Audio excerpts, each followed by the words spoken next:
నమస్కారం. బతుకు జట్కా బండికి స్వాగతం.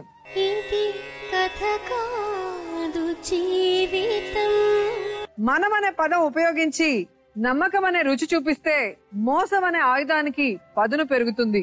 ఇక్కడ మోసం ఇద్దరి శత్రువుల మధ్య కాదు, భార్యాభర్తల మధ్య.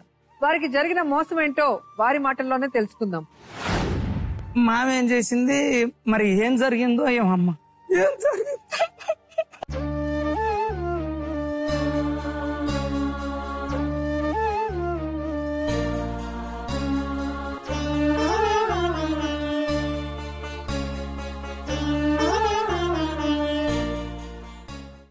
సార్ మెల్లగా మోసం చేసిన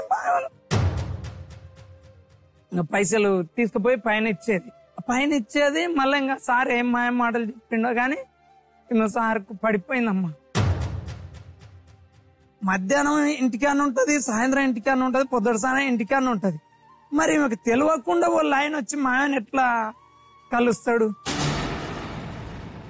ఇంకేమైనా పని ఉంటే పైకి పిలిచేది, పైకి వెళ్ళేది. 2-3 సార్లు పైకి పోయినప్పుడు చేయి పట్టుకుంటే ఇంకా దులిపాయించుకొని వచ్చినాను. నీకేం తక్కువ చేయను, మంచిగా చూసుకుంటా అని ఇంకా ఈయన ఊరికి పోయినప్పుడు మళ్ళీ వచ్చిండు. ఇక ఈ ఇంట్లోకి వచ్చిరు, ఇంకా చెప్తే అసలు వినట్లేదు, చేతులు బిగ్గర పట్టేసుకుండేది. ఆమె సరిగ్గా ఉండట్లేదు, చెప్తే వినట్లేదు అని ఇంకా ఏదో ఒకటి చెప్పేసింది వాళ్ళ ఆవిడ మీద. ఆమెనే బొమ్మంటుంది కిందికి, నీ ఇష్టం ఏమన్నా చేసుకో అని చెప్తుంది. మీ ఆయన అమాయకత్వాన్ని నువ్వు కూడా వాడుకున్నావు. ఎంత తప్పు చేశాడో నువ్వు కూడా సమానంగా తప్పు చేసావు. డబ్బులు మునిగిపోతున్నాము అనేటటువంటి ఆలోచన వచ్చిన తర్వాతే భర్త ఎంత బాధపడుతున్నాడు అన్నది గుర్తొచ్చిందమ్మా. అంతకు ముందు నీకు గుర్తు రాలేదా? ఎంత గట్టిగా వాడితో మాట్లాడితే కనుక ఇంటి గుట్ట అంత బహిరంగం అవుతుందా, అంత బట్టబయలు అవుతుంది అనేటటువంటి వీక్నెస్ తో ఈ రోజు ఆగిపోతున్నాడు. వాళ్ళు ఏదో మీకు ఇస్తున్నట్టే ఇస్తూ మీ జీవితాలనే లాగేసుకున్నారమ్మా.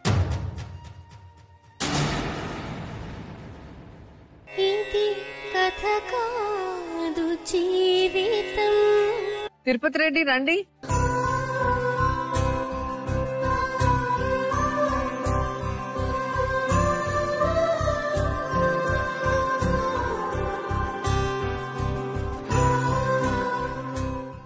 ఏ ఊరు మీది? ఓకే, మీకు వచ్చిన సమస్య ఏంటో మొదటి నుంచి చెప్పండి. ఇద్దరం భార్య భర్తలు పని చేసుకుంటుంటాం. ఫస్ట్ ఎక్కడ? ఇక్కడ. ఏం పని చేసేవాళ్ళు భార్య భర్తలు ఇద్దరు? నేను మేస్త్రి పని చేస్తుంటే ఆయన మాలంది అని కూస్తుండే ఇంటి పని. ఓకే. అయితే ఇంకా కొంచెం ఇంకా రోజు రోజుకు చేత కాదు కదా అని చెప్పి షట్టర్ తీసుకొని చాయ్ బండి పెట్టుకుంటే, ఇంకా కాలనీలో ఒక సెట్ ఉండి, చాయ్ బండి మీద షటర్ల కిరాయి ఏం కట్టుకుంటారు, ఈ సెట్ కింద పెట్టుకో, నేను ఇంకా వాళ్ళు చెప్పిన పని కాలనీలో చేస్తుంటే ఈ పని ఆ పని. ఓకే. సెట్ కింద పెట్టుకుంటే సరే అని సెట్ కింద మంచిగా సాఫ్ చేసుకొని కర్రలు తీసుకొని కట్టుకొని కవర్ వేసుకొని ఇంకా చాయ్ బండి చెట్టు కింద పెట్టించు. భార్య మాల్ అందించడం రోజు కష్టమని ఆమె కష్టాన్ని చూడలేక ఒక టీ షాప్ పెట్టించారు, చాయ్ బండి. ఓకే. ఇంకా నేను పనికి వెళ్ళేవాడిని. అట్లా అప్పుడు 2 ఏళ్ళు నడిచింది. ఎదురుగా సార్ వాళ్ళు ఇల్లు స్టార్ట్ చేసుకో. ఏ సారు? ఇప్పుడు మేమున్న ఇంటి వాళ్ళ సార్. ఏం చేస్తుంటాడు ఆయన? ఆయన జాబ్ చేస్తాడు. ఎక్కడ? ఇక్కడ మేదిపట్నం తెలుగు చేస్తాడు. పనిచేసే వాళ్ళకు ఛాయలు తెమ్మనే వాళ్ళు. ఇంకా నేనున్న రోజు నేను తీసుకుపోయేవాడిని, మాయం ఉన్న రోజు మాయం వైపు పోసి వచ్చేది.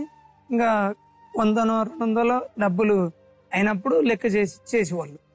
అట్లా నడిచిపోయేదమ్మా. ఇంకా వాళ్ళు గృహప్రవేశన్ కు ఇల్లు దగ్గరికి వచ్చింది, పని అయిపోయి గృహప్రవేశం పెట్టుకునేటప్పుడు ఇంకా మేము అడిగినాం, ఇల్లు దగ్గర ఉంటది, ఎదురుగా చాయ్ బండి ఉంటది కదా, పొద్దున్న లేస్తే చిరిగి దగ్గర అయింది, చూసుకొని పెట్టుకోవచ్చు అని ఇల్లు అడిగి అద్దెకి తీసుకున్నాం. అందులో కొత్త ఇల్లు బాగుంటదని. ఎన్ని రోజులు ఉన్నారు ఆ ఇంట్లో? ఇప్పుడు 4వ సంవత్సరం. ఇప్పుడు కూడా ఆ ఇంట్లోనే ఉండం. ఓకే. అట్లా నడుచుకుంటూ పోయేదమ్మా, పని చేసుకుంటూ వచ్చేవాడిని నేను. ఇంకా ఊరికి కూడా 10 రోజులకోసారి 15 రోజులకోసారి పొలం ఉంది మాకు. 10 రోజులకు 15 రోజులకు 2 రోజులు 3 రోజులు పోయి చేసి మళ్ళీ వస్తుంటే పొలం మండిన పైసలు తెచ్చుకునేవాడిని. చాయ్ బండి పైసలు ఇవే సిట్టీలు వేసుకుంటా నడిపించుకునే వాళ్ళం. ఇంకా ఫీజు కట్టుకుంటా పిల్లలకు ఇంకా ఆదివారం ఖర్చు పెట్టుకొని అన్ని లెక్క పెట్టుకొని జత చేసి పెట్టుకుంటుండే. మామ ఏం చేసింది మరి ఏం జరిగిందో ఏమమ్మా, ఏం జరిగిందో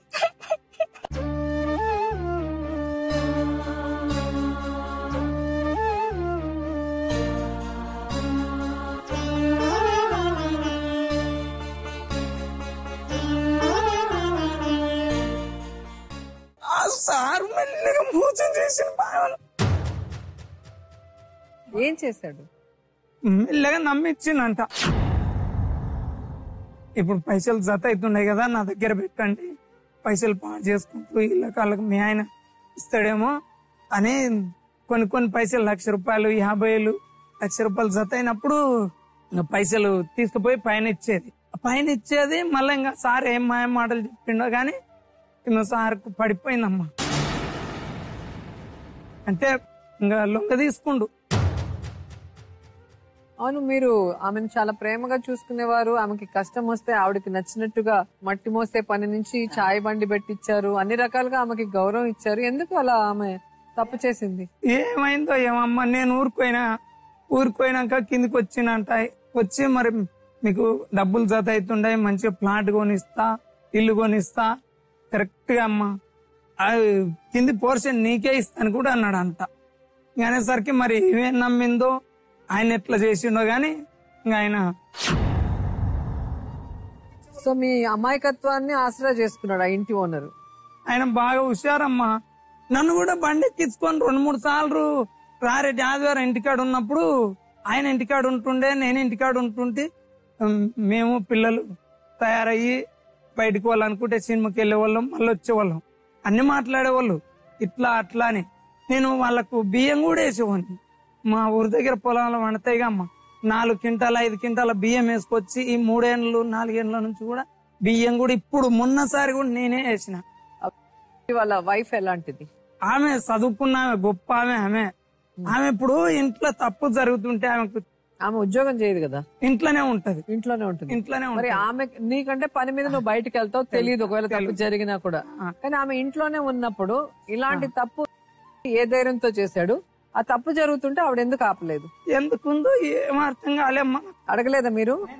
మొన్న తెలిసిన తర్వాత డబ్బులకు మేము ఊరికాడ ఇల్లు కట్టుకుంటుంటే స్టార్ట్ చేసినాక ఇల్లు పుస్తక ఇట్లా కొట్టించుకుంటున్నాం. మా పొలం దగ్గర వాగలకెళ్ళి పుస్తక కొట్టించుకుంటుంటే మావండి సార్ డబ్బులేయండి, 20,000 ట్రాక్టర్ కిరాయిలకి ఇవ్వాలి, ఉసుకకి ఇవ్వాలని అంటే ఇప్పుడు డబ్బులు ఆడుండయి, కరోనా టైములా ఊరికి డబ్బులు అని అడుగుతావు. మీరు ఏ డబ్బులు ఇచ్చేవాళ్ళు?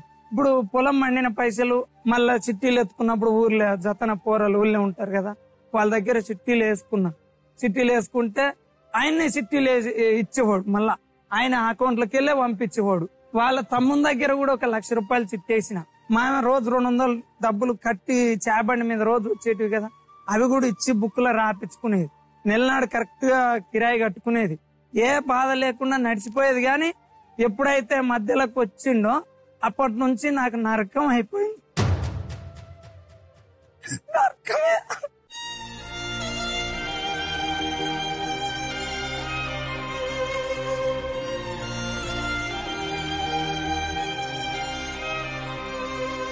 ఎందుకే ఇట్లా చేస్తున్నా అన్న కూడా లెక్క చేయకపోయేది.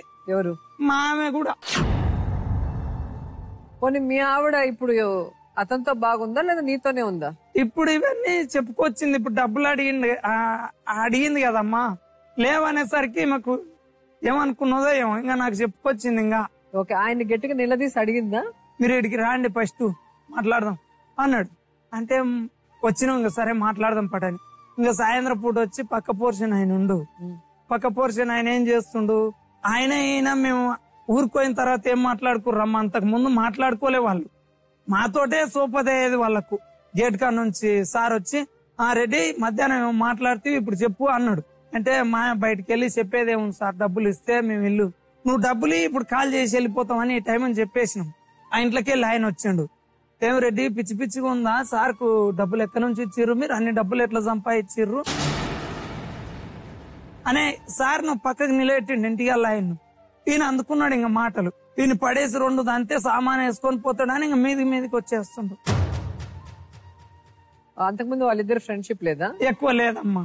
వాళ్ళ భార్యతోటి వాళ్ళ అమ్మ, వాళ్ళ భార్య, మా భార్య మామూలుగా మధ్యాహ్నం టైం చేబండి బంద్ చేసినప్పుడు సాయంత్రం మామూలుగా మాట్లాడుకునే వాళ్ళు. కానీ మా ఇంటికి వెళ్ళామే ఫుల్ గా కలిసిపోయి ఉండేది. ఒకరింట్లో ఒకరు అక్క చెల్లెళ్ళు కూడా అట్లా ఉండకపోయేది, అట్లుండేది. మరి అంత బాగున్న వాళ్ళు ఎందుకు మిమ్మల్ని మోసం చేయాలన్న ఆలోచన వచ్చింది? ఇట్లా స్టార్టింగ్ ఎప్పుడైతే ఆమె ఒంటి మీద వచ్చిండో ఏదో మాట్లాడి ఇట్లా చేసినప్పుడు, అయ్యా ఇంట్లో బాగలేదు మనకు ఇల్లు కాల్ చేద్దాం అని చెప్తే ఒక్క నిమిషం కూడా ఆగకపోదు. వాచ్మెన్ కుండి గుడిచెలా ఉండి కూడా పని చేసుకొని మస్తు డబ్బులు సంపాదించుకున్నాం ఇద్దరం. సాయంత్రం మస్తు పని చేసేది.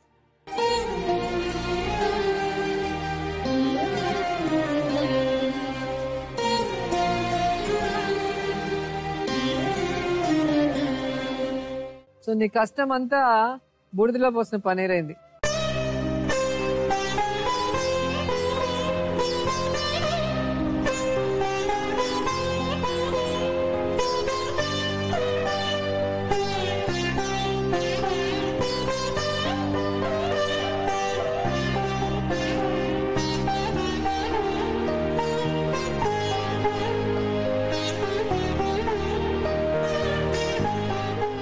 మీకు తెలిసి ఎన్ని రోజులైంది? ఇప్పుడు 20 రోజులకు వచ్చింది. ఆ ఓనర్ తెలుసా ఈ విషయం? వాళ్ళ మొగుడికి మీ ఆవిడతో సోపతుందని? మధ్యాహ్నం ఇంటికాన్న ఉంటది, సాయంత్రం ఇంటికాన్న ఉంటది, పొద్దుసాన ఇంటికాన్న ఉంటది. మరి మీకు తెలియకుండా వాళ్ళు ఆయన వచ్చి మా ఆయన ఎట్లా కలుస్తాడు? ఏమర్థం కాదు. మీ ఆవిడని నిలదీసి అడిగావా? ఇంత ప్రేమగా చూసుకున్న నన్నెందుకు మోసం చేశావు? ఊరికాడ గొడవ పడ్డామమ్మా. మా పిల్లలు చిన్నగా ఉంటారు, ఫోన్ చేసి మమ్మీ డబ్బులు తెస్తుర్రా ఏమైతుందని అడుగుతూ భయంతో చచ్చిపోతున్నారు.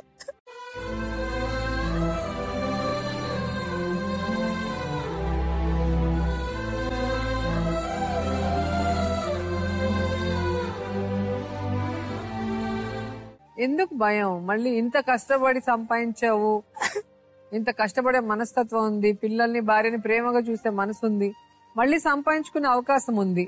డబ్బు ఒకటే కాదు, నీ భార్యని కూడా ఆయన కోటం అనేది నీ అమాయకత్వాన్ని చేసుకుని అలాంటి వాడిని అసలు వదలకూడదు. అది నిజమైతే మాత్రం మేము వాడిని వదిలే పరిస్థితి ఉండదు. ఇంకా ఏం జరిగానో ఏమో జరిగిపోయింది. ఇంకా ఇప్పుడు ఎక్కడ? ఆవిడ పేరేంటి? సునీత. ఓకే, మరి చూసారుగా, సునీత తిరుమల రెడ్డి లాంటి ఒక అమాయకపు భర్త భార్యను ప్రేమించే మనసున్న వ్యక్తిని మోసం చేయాలని ఎందుకు అనుకుంది? ఈ రోజు ఇంటి ఓనర్ కి ఏం ఆశించి లొంగిపోయింది? ఈ రోజు ఇంటి ఓనర్ చేసిన తప్పుని మరి ప్రూవ్ చేసేదానికి సాక్ష్యాలు ఉన్నాయా, లేకపోతే భర్తకి అబద్ధం చెప్పిందా? ఈ రోజు వారి సమస్య ఏంటో ఆవిడ మాటల్లో తెలుసుకుందాం. సునీత, రామా.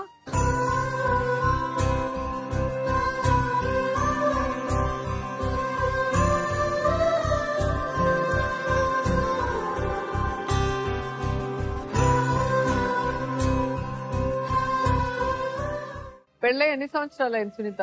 14 సంవత్సరాలు అవుతుంది. ఈ 14 సంవత్సరాల్లో తిరుమల రెడ్డిని ఎలా చూసుకున్నాడు? మంచిగా చూసుకున్నాడు. సో ఇంత మంచి వ్యక్తి, ఇంత భార్యను ప్రేమించే వ్యక్తి, పిల్లల్ని బాధ్యతగా చూసుకునే తండ్రి ఉన్నప్పుడు నువ్వెందుకు తప్పు చేయాల్సి వచ్చింది? మా ఇంట్లో కిరాయికి పోయినాము, వద్దని చెప్పినా నేను అక్కడికి అసలు కిరాయికి అందులోకి వద్దులే అని చెప్పిన. ఎన్ని సంవత్సరాల ముందు వెళ్ళారు కిరాయికి? 4 సంవత్సరాలు అవుతుంది ఆ ఇంట్లోకి వెళ్ళి. అంటే 10-11 సంవత్సరాలు బానే ఉన్నారు, ఏ గొడవలు లేకుండా. గొడవలకి ఏం లేవు మేడం. అసలు టీ షాప్ దగ్గరనే ఉంటది కదా, వద్దు షాప్ కు ఇంటికి దగ్గర ఉండొద్దు, ఏమొద్దు దూరమే ఉండని అన్నాను. వద్దులే తీసుకుందామా అని అన్నాడు. తీసుకున్నాం, బాగానే ఉన్నాం మేడం. వాళ్ళకినా మంచిగానే ఉన్నారు ఇన్ని రోజులు మా దగ్గర. ఏమైనా అవసరం ఉన్నా డబ్బులు ఇచ్చిండు. ఫస్ట్ లో మాగినంగా అవసరం ఉంది పొలం కాడ అంటే అప్పులాగా ఇచ్చిండ్రు. కట్టుకున్నాం 50,000 1,00,000 గినంగా ఇచ్చిర్రు. కట్టినాం, కష్టపడి ఇద్దరం కట్టుకుంటుంటే. ఆయన పని చేస్తుండే, నేను పని చేస్తుంటే, ఊర్లో పొలం పండిస్తుంటే అవి ఇవి వచ్చిన అన్ని అప్పులు కట్టేసుకున్నాం. 6 నెలలు అయినాక ఇంకా మా ఆయన ఊరికి వెళ్ళిండు. ఒక రోజు కిందికి వచ్చినప్పుడు ఇంట్లోకి వచ్చిండు.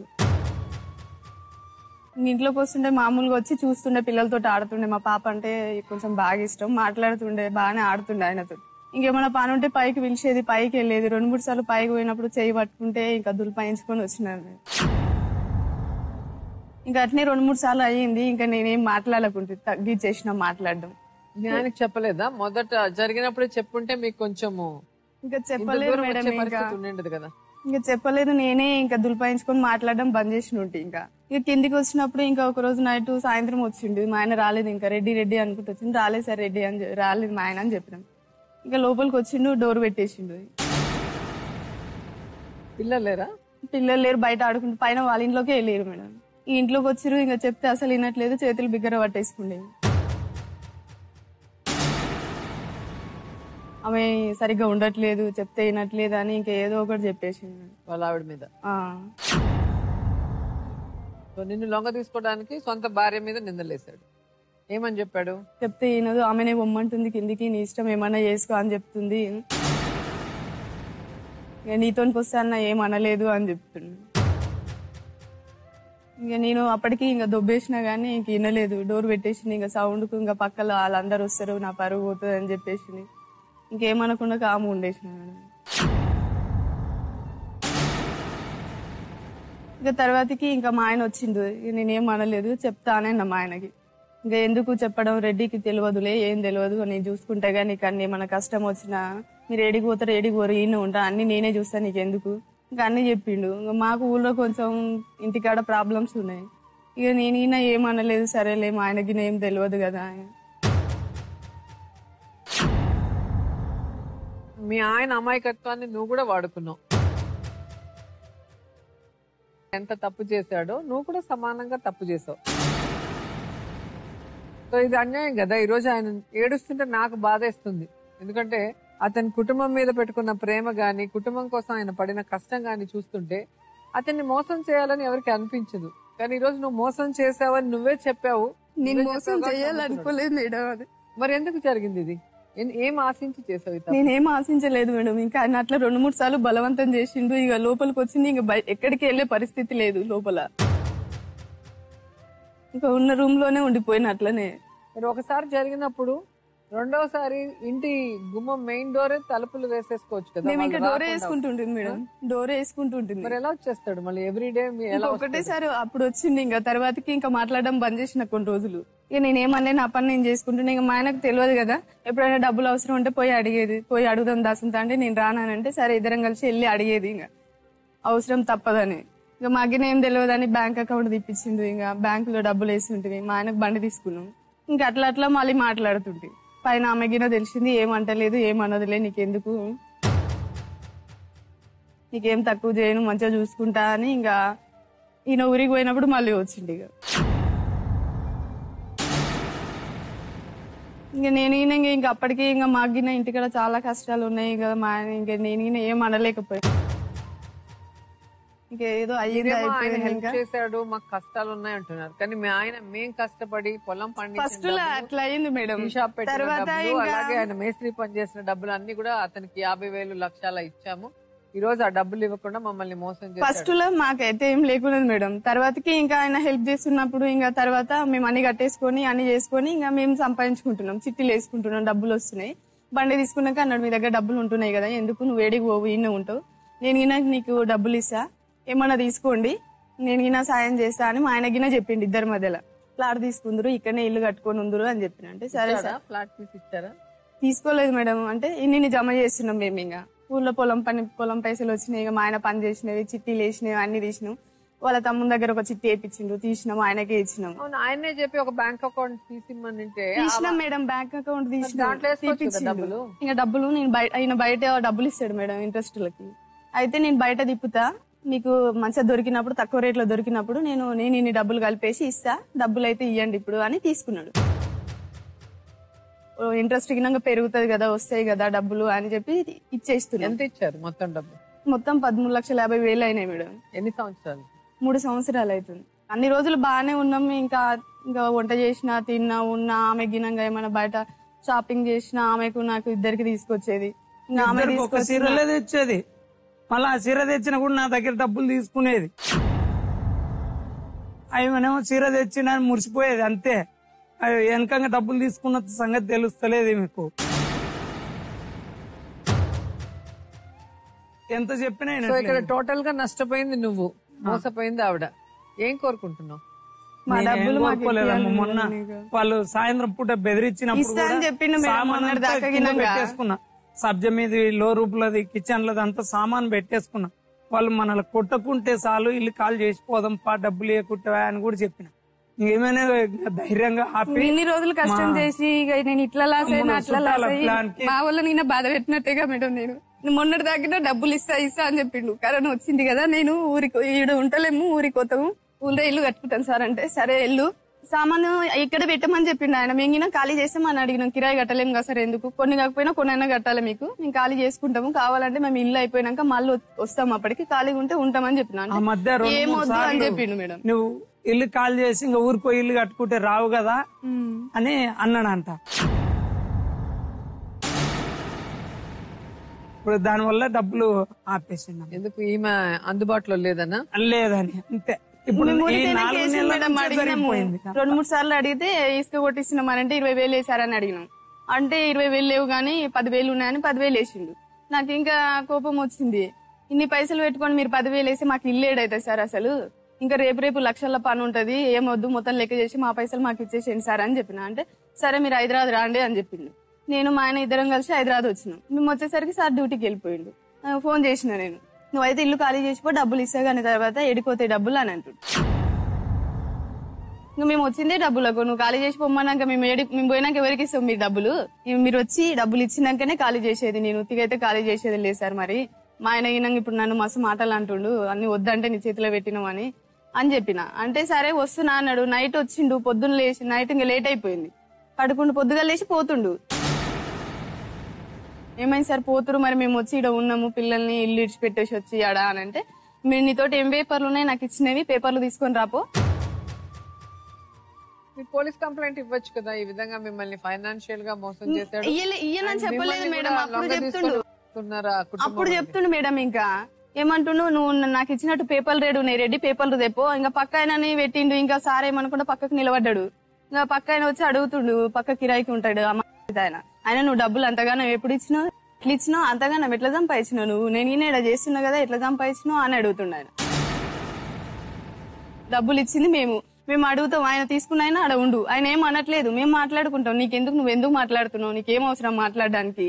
ఎందుకంటే మీ ఇద్దరు చెప్పిన మాటలను బట్టి చూస్తే చాలా క్రిమినల్ అని తెలుస్తుంది. చూడటానికి అమాయకంగా మంచి మనిషి లాగా తడిగుడ్డతో గొంతుకొస్తే రకమైన మేము మంచిగా ఉన్నందుకే నమ్మినాం మేడం. ఇగో ఒక్క ఇంట్లో ఎట్లా వాళ్ళ భార్య అయితే ఎంత మంచిగా ఉన్నదో, ఫోటోలు గిన్నాక ఎట్లా ఇంట్లో ఒక్క ఇంట్లోనే నేను వంట చేస్తే తింటుంది, కిందకి వచ్చి పిలుచుకుపోతుండే, సొంత కూర అంట చేద్దరా సార్ పిలుస్తుండొచ్చి, ఏమైనా పని ఉంటే కిందకి వచ్చి మళ్ళీ తీసుకుపోతుండే నన్ను.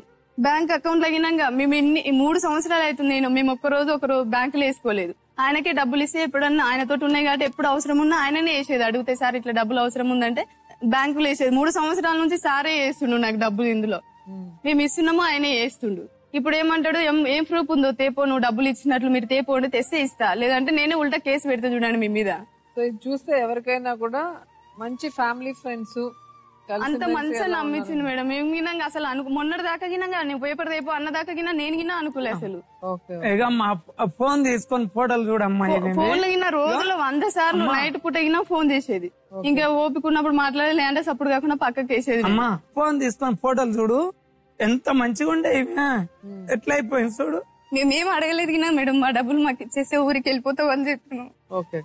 కాలనీలలో గినా అందరికి తెలుసు మేము పైసలు పెట్టినాం సార్ తోటి, నేను జమ చేసి ఫ్లాట్ కొంటూరు రెడ్డోళ్ళు ఇన్ని కష్టపడే అని. వాళ్ళని పిలిస్తే వాళ్ళు మాట్లాడినాక అప్పుడు చెప్తే పోతాం సార్ మేము అని చెప్పిన. పొద్దుగా కాలనీలో పిలిచిన, అడిగినాం, ఇయ్యండి వాళ్ళ డబ్బులు ఎందుకు అన్యాయం చేస్తారు, పేపర్ లేదంటున్నావు, నీకు తెలియాలి, నీకు ఒక కొడుకు, నువ్వు మనసాక్షి మీద ఒట్టేసుకొని చెప్పి ఇయ్యాలి వాళ్ళు కష్టపడ్డ పైసలు అని అంటే, వాళ్ళే నాకు ఇయ్యాలి, నేనే ఉల్టా కేసు పెడతా పోయి కావాలంటే అని అంటుండు. మేము ఇంత ముందుకు డబ్బులు తీసుకున్నప్పుడు పేపర్ గినాక ఒక పేపర్ ఉండిపోయింది ఆయన దగ్గర, నా పేపర్ పట్టుకొని నేనే ఉల్టా కేసు పెడతా, పోతారా పోరా, పోతే మీకు సపోర్ట్ కాకుండా పేపర్ ఇచ్చేస్తా ఊరికి వెళ్ళిపోండి అని చెప్తుంది. సరేలే సార్, నేను గినంగా వేరే వాళ్ళతో డబ్బులు ఇప్పించిన కదా, ఆ పేపర్లు తీసుకుపోయి నేను గిన్న పోలీస్ స్టేషన్ లో కేసు పెడతా సార్ అని చెప్పిన. అంటే సరే పెట్టుకో, నీ ఇష్టం ఏమైనా చేసుకో, నువ్వైతే ఇల్లు ఖాళీ చేయాలి ఫస్ట్, ఇష్టం ఏమన్నా పెట్టుకో. ఇంకా ఆయన వెళ్ళిపోతుండే అంతే. నేను ఇంకా తెలిసిన క్వశ్చన్ అడుగుతాను, అతను నీ మీద ఉంది, నీకు ఇష్టం లేకపోయినా నేను లొంగ తీసుకొని తర్వాత నువ్వు కూడా ఆయనకి లొంగిపోయావు. సో మీ ఇద్దరు మంచి రిలేషన్షిప్ ఉంది, మీకు అన్ని రకాలుగా ఆయన సపోర్టివ్ గా ఉన్నారు, అలాగే మీరు పూర్తి నమ్మకంతో మీరు సంపాదించిన డబ్బంతా పెట్టారు. సడన్ గా ఎందుకు అతను మీకు మోసం చేయాలని అనుకున్నాడు? నాకు తెలిసి మేడం ఏం చెప్పిండు అంటే బయట ఇచ్చిన నేను అవి రావాలంటే కష్టం అవుతుంది అని చెప్పిండు. నేనేమన్నా మొత్తం ఒకటేసారి క్లియర్ చేసేస్తే మాకు మేము మళ్ళీ మళ్ళీ అడగం కదా అని ఇంకా కోపం వచ్చింది. ఆ 10,000 వేసినప్పుడు తిట్టినాం, నేను వచ్చి తిట్టినా. ఇంకా నీకు ఇంతగినా తెలివి లేదు, మనిషి మా సొమ్ము తీసుకొని మమ్మల్ని గిట్లా చేస్తావు, మేము అడుక్కునే పరిస్థితి చేస్తున్నావు ఏంటిది, మేము కష్టం చేసిన డబ్బులు ఇయ్యమంటున్నాం కదా నువ్వు అని తిట్టినా అనమాట. తిడితే ఇంకా ఆయన ఏమనుకుండో ఏమో తెలియదు మేడం. ఇంకా అంత ముందు దాకా ఇస్తున్నా కొన్ని ఇస్తా అన్న ఇంకా మేము వచ్చినాక పేపర్ దేపో అంటున్నావు, అదొకటే మాట మాట్లాడుతున్నా, అంతకు మించి ఏం మాట్లాడట్లేదు ఇక. ఓకే, మరి చూసారుగా సునీత తిరుమల రెడ్డి అమాయకత్వాన్ని ఆసరా చేసుకుని అటు డబ్బు ఇటు ఆవిడ కూడా దోచుకొని ఆ కేసును సాల్వ్ చేసుకుంటానన్న అహంకారంతో నువ్వు ఎవరికైనా చెప్పుకో, ఎక్కడైనా కేసు పెట్టుకో అనటం చాలా దారుణం. ఎందుకంటే అమాయకంగా కష్టపడి ఊరి నుంచి వచ్చి ఇక్కడ పని చేసుకుని సంపాదించుకున్న వాళ్ళ డబ్బుని మోసం చేసి అతని అమాయకత్వాన్ని ఆసరా చేసుకుని అతని భార్యను కూడా సొంతం చేసుకుని ఈ రోజు వాళ్ళని బయటికి నెట్టేయడం ఎంతవరకు కరెక్ట్? మరి వీరి సమస్యను పరిష్కరించాలి అంటే డాక్టర్ కళ్యాణ్ చక్రవర్తి గారు, లాయర్ వెంకటేశ్వర గారు రావాలి.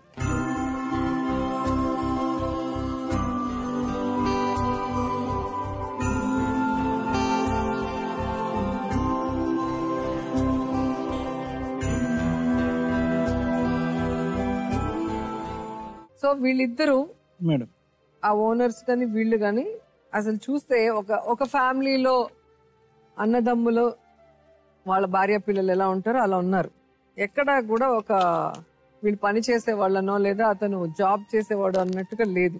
సో ఇంత అన్యోన్యంగా ఉన్న వాళ్ళు డబ్బులు ఇస్తారని మొన్నటి వరకు చెప్తూ ఆ అమ్మాయిని ఉన్నవాడు సడన్ గా ఎందుకు అలా మారిపోయాడు? ప్రేమగా చూసుకునే భర్త ఉండి ఈమె ఎందుకు అతన్ని మోసం చేయాలనుకుంది? ఇంత అమాయకంగా ఇంత గుడ్డిగా భార్యని ఆ ఓనర్ ని అందరినీ కూడా నమ్మి ఇలా మోసపోవడానికి కారణం ఏంటి? ఈ సమస్యకు పరిష్కారం ఏంటి? ఒక 2 ప్రశ్నలు అడుగుతాను తిరుపతి రెడ్డి గారు. చాలా మంది బతుకు జట్కా బండి వేదిక మీద వచ్చినటువంటి వాళ్ళు ఒక 50,000 1,00,000 పోగొట్టుకునే వాళ్ళు ఉంటారు. కానీ ఇది దగ్గర 13 లక్షలు పోయినాయి కాబట్టి దాని బాధ కాస్త చాలా ఎక్కువగా ఉంటుంది అనేటటువంటిది మా అందరికి అర్థం అవుతుంది. ఇందాక నుంచి నాకు అనిపించేది 2 ప్రశ్నలు. తిరుపతి రెడ్డి బాధపడుతున్నాడు, తిరుపతి రెడ్డి ఏడుస్తున్నాడు, దుఃఖపడుతున్నాడు. నిజమే, ఎవరికి రానటువంటి కష్టం తిరుపతి రెడ్డికి వచ్చింది. కానీ ఏ కష్టం వల్ల ఇతను ఎక్కువ ఏడుస్తున్నాడు అనేటటువంటిది నా మనసులో వచ్చినటువంటి ప్రశ్న. డబ్బు పోయింది అనేటటువంటి బాధ ఎక్కువగా ఉందా తిరుపతి రెడ్డి? లేదంటే నా భార్య కూడా నాతో చేయి కలిపి నన్ను మోసం చేసింది అనేటటువంటి బాధ ఎక్కువగా ఉంది? ఈ రెండిట్లో ఏ బాధ వల్ల మీరు ఎక్కువ దుఃఖపడుతున్నారు? పైసలు పోయినా ఏం కాదు, ఏం బాగుంటే చాలా పోతాం, పిల్లలు బతుకుతాం. ఏది పాపం ఏది పుణ్యం, మౌనమేనా సమాధానం. ఏది దోషం ఎవరి మోసం, అశ్రువేనా తులామానం. వాడు పైసలు చెప్పినా సరే కానీ ఊరంతా చెప్పుకో తిరుగుతాడు. పెన్లు 3 వచ్చిర్రు అడిగిర్రు నన్ను, పైసలు లేవని చెప్పినా అని ఆడే అంటాడు. సో ఆయన బాధ అయితే క్లియర్ కట్ గా తన అమాయకమైన భార్య మోసపోయింది, తన్ని మోసం డబ్బుల గురించి కాకపోయినా, డబ్బులు ఈ రోజు కాకపోయినా రేపైనా సంపాదించుకుంటాను, పరువు పోయినటువంటి పరువు ఎలా వస్తుంది? సునీతమ్మ, నీకు ఒక కష్టమైన క్వశ్చన్ అడుగుతాను. ఒకసారి అంటే తప్పు జరుగుతుంది, పదే తప్పులు జరగవు. పదే తప్పులు జరిగితే దాన్ని నేరం అంటారు, పాపం అంటారు. ఇప్పుడు ఈ 12 రోజుల క్రితమే 3 సంవత్సరాలు జరిగినటువంటి తతంగం 12 రోజుల క్రితమే ఎందుకు నీకు చెప్పాలని అనిపించింది నీ భర్తతో? ఇంకా డబ్బులు ఇస్తా అన్నందుకే వచ్చినాము. డబ్బులు మునిగిపోతున్నాము అనేటటువంటి ఆలోచన వచ్చిన తర్వాతే భర్త ఎంత బాధపడుతున్నాడు అన్నది గుర్తొచ్చిందమ్మా. అంతకు ముందు నీకు గుర్తు రాలేదా? ఇద్దరు అమాయకులు ఖచ్చితంగా ఒకళ్ళు మొదటి నుంచి చివరి వరకు మోసపోతూనే ఉన్నారు, ఒకళ్ళు సగం దూరం మోసపోయారు. తర్వాత అది ఒక ఆనందంగానో, అది ఒక వేరే ప్రపంచంగానో, అది ఇంకో లోకంగానో అనేటటువంటి భావంతో ముందుకు కొనసాగినటువంటి తత్వం. కానీ ఒకళ్ళది 100% ఇన్నోసెన్స్ అయితే కనుక ఇంకొకరిది ఓన్లీ 50% అమాయకత్వం మాత్రమే. ఇందాక నుంచి ఎందుకు బాధపడుతున్నాడు? డబ్బులు పోయినాయి అని బాధపడుతున్నాడా? భార్య ఇలా చేసిందని బాధపడుతున్నాడా? రెండిట్లకి బాధపడుతున్నాడా అంటే కనుక వాస్తవానికి ఈ రోజు ఇక్కడ చూసేటటువంటి ఇతని పరిస్థితి చూస్తే ఒకటి భగవంతుడు ఇచ్చినటువంటి అమాయకత్వం అనేటటువంటి అతని దురదృష్టం అయితే కనుక, రెండోది గుడ్డిగా సంపాదించి హార్డ్ వర్క్ చేయటం, తనకంటూ ఖర్చు పెట్టుకోకుండా విపరీతంగా కష్టపడటం అన్నది బహుశా అతని బలహీనతను మనం చెప్పుకోవచ్చు. మనం ఈ రోజు పోయిన డబ్బుల గురించి అతను ఏడవట్లేదు, పోయినటువంటి పరువు గురించి బాధపడుతున్నాడు. ఇంకా పరువు పోతాదేమో అనేటటువంటి ఆలోచనతో ఈ రోజు భయపడుతున్నాడు. ఒకప్పుడు నీకు సంబంధించినటువంటి బలహీనతలు లేకుండా ఉంటే కనుక వాడిని చొక్కా పట్టుకుని అడుగుండేవాడు ఇతను ఈ రోజు. కానీ ఎందుకు అడగలేకపోతున్నాడు అంటే కనుక, ఎంత గట్టిగా వాడితో మాట్లాడితే కనుక ఇంటి గుట్ట అంత బహిరంగం అవుతుందా, అంత బట్టబయలు అవుతుంది అనేటటువంటి వీక్నెస్ తో ఈ రోజు ఆగిపోతున్నాడు. అది ఇప్పుడు అతని ద్వారా నేను రాబట్టినటువంటి నిజం. రెండే బలాలు, ఒకటి పరువు, రెండోది కుటుంబం. ఈ పరువు కుటుంబం ఈ రెండు నమ్మినటువంటి వాడు ఎప్పుడు కూడా జీవితంలో కష్టపడతాడు, డబ్బులు అనేటటువంటిది ఆటోమేటిక్ గా వస్తాయి. అదే అతను. కానీ ఆ సెల్ఫీ ఫోటోలు గాని, ఆ కలర్ఫుల్ ఫోటోలు గాని, ఆ రంగురంగుల బట్టలు గాని ఇవన్నీ చూస్తుంటే కనుక వాళ్ళు ఏదో మీకు ఇస్తున్నట్టే ఇస్తూ మీ జీవితాలనే లాగేసుకున్నారమ్మా. ఇదంతా కూడా clear cut, plotted and planned. ఇదేమీ గాని ఇది ఒక అన్యోన్యంగా ముందుకొచ్చి ఉంటూ మధ్యలో విరిగిపోయినటువంటి ఒక బంధం ఏమీ కాదు. ఇది క్లియర్ కట్ గా ప్లాన్ చేసుకున్నారు. మీరేదైతే లోకాన్ని కోరుకుంటున్నారో, ప్రత్యేకంగా మీరు సునీత గారు ఏదైతే లోకాన్ని మీరు కోరుకుంటున్నారో అది నీకు ఇస్తున్నట్టు ప్రవర్తిస్తూ నీ దగ్గర నుంచి ఒకటి లాగేసుకుని ఈ రోజు నీకేమీ లేకుండా చేసేటటువంటి పరిస్థితికి తీసుకొచ్చారు. సునీత కంప్లీట్ గా ఒక లోకంలో మునిగిపోయింది. ఏంటి ఆ లోకం అంటే కనుక, తన పిల్లలు ఒక సంతోషాన్ని చూస్తున్నారు. ఏది కలిసి భోజనాలు చేయటాలు గాని, ఆ మాల్స్ కి వెళ్ళటాలు గాని, అక్కడ ఇక్కడ ఫోటోలు తీసుకోవటం గాని, ఇలాంటి రకరకాల ప్రపంచాన్ని చూసేటప్పటికి ఏదైతే భర్త చూపెట్టలేకపోయినటువంటి ప్రపంచం, ఇంతకు ముందు చూడలేనటువంటి ప్రపంచం బహుశా ఈ వీళ్ళ ద్వారా వస్తుంది. వీళ్ళు నిక్కచ్చగా ఇస్తున్నారు, కంటిన్యూస్ గా ఇస్తున్నారు అంటే కనుక వీళ్ళు మంచి వాళ్ళే. ఇలా వచ్చేటటువంటి సంతోషాన్ని నేను ఎందుకు పోగొట్టుకోవాలి అనేటటువంటి ఉద్దేశంతో తను ఎటువంటి తప్పుని కంటిన్యూ చేస్తుంది అనేటటువంటి తనకు కనువిప్పు కలగలేదు. ఇది ఎప్పటికీ ఉంటాది ఈ ప్రపంచం అనుకున్నారు. సో దానివల్ల ఏమైంది అంటే కనుక ఈ రోజు ఒక దురదృష్టకరమైనటువంటి పరిస్థితి అనిపించింది. బహుశా ఇది 13 లక్షల వరకు వెళ్ళుండేది కాదు. ఏ 3 లక్షలు, ఒక 4 లక్షలు, 5 లక్షలకు ఆగిపోయి ఉండేది. ఎప్పుడు బహుశా మీరిద్దరు ఒకే తట్టి మీదకి వచ్చి ఆలోచించినప్పుడు. మీ ఇద్దరు బుర్రలు, ఇద్దరు అమాయకులే కాదనట్లేదు, కానీ మీ ఇద్దరు బ్రెయిన్స్ వాడుంటే కనుక ముందే పసిగట్టుకుండేవారు. అతను ఒక విధమైనటువంటి సంతోషాన్ని నీకు ఇస్తున్నాడు, ఇతనేమో వచ్చి డబ్బులు ఇస్తూనే పోయేవాడు. మీరిద్దరూ కలిపి ఆలోచించుంటే కనుక సంబంధించినటువంటి నాటకం ఎప్పుడో బట్టబయలై ఉండేది. ఈ రోజు నువ్వు కూడా గొంతు చించుకుని గట్టిగా అరవలేకపోతున్నావు మీద గానీ, వాళ్ళ కుటుంబ సభ్యుల మీద గానీ, వాళ్ళ భార్య మీద గానీ అడవలేకపోతున్నావు. ఎందుకు?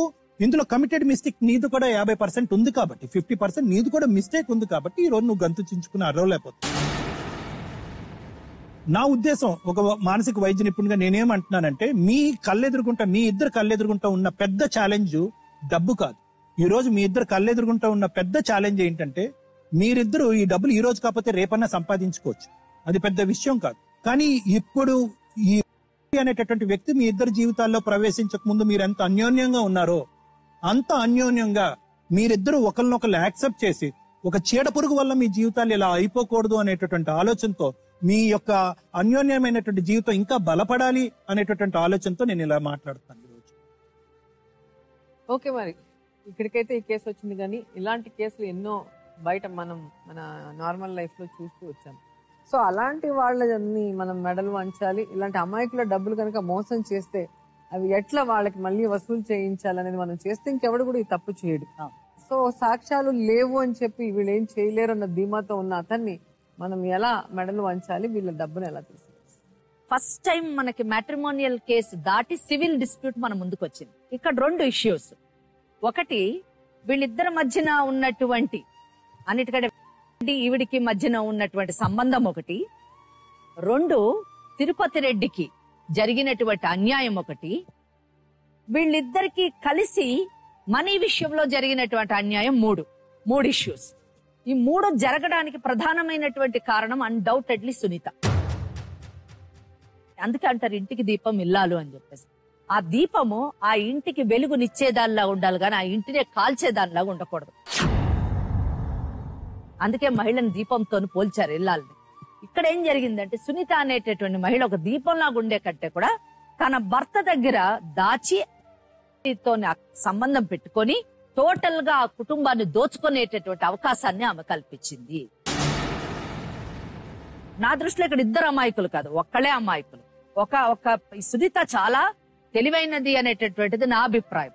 ఒకవేళ నిజంగా ఆమె అమాయకురాలు అయి ఉండుంటే కానీ ఆమెని బలాత్కారం చేసి ఉండుంటే 376 ని ఇన్వోక్ చేసి, ఈ నిర్భయ యాక్ట్ ని ఇన్వోక్ చేసి కింద లోపల తోసేటటువంటి అవకాశం ఉంది. అది ఫస్ట్ రెమెడీ. సెకండ్, మనీ విషయం తీసుకుందాం. ఇందాక చూశాను డాక్యుమెంట్స్, ఆ అమ్మాయి చేతిలో పేపర్లు ఉంటే ఏంటి అమ్మా చూస్తే 3 బ్యాంక్ స్టేట్మెంట్స్, బ్యాంక్ బుక్స్ ఆమె చేతిలో ఉన్నాయి. ఎన్ని లక్షల రూపాయలు ఉన్నాయని, ఎన్ని కోట్ల రూపాయలు ఉన్నాయని 3 అకౌంట్స్ ఓపెన్ చేశారో నాకు అర్థం కాలేదు. ప్రతిదీ 2000, 3000, 5000, చివరికి ఒక 5000, 2000 మిగిలినటువంటి బ్యాలెన్స్.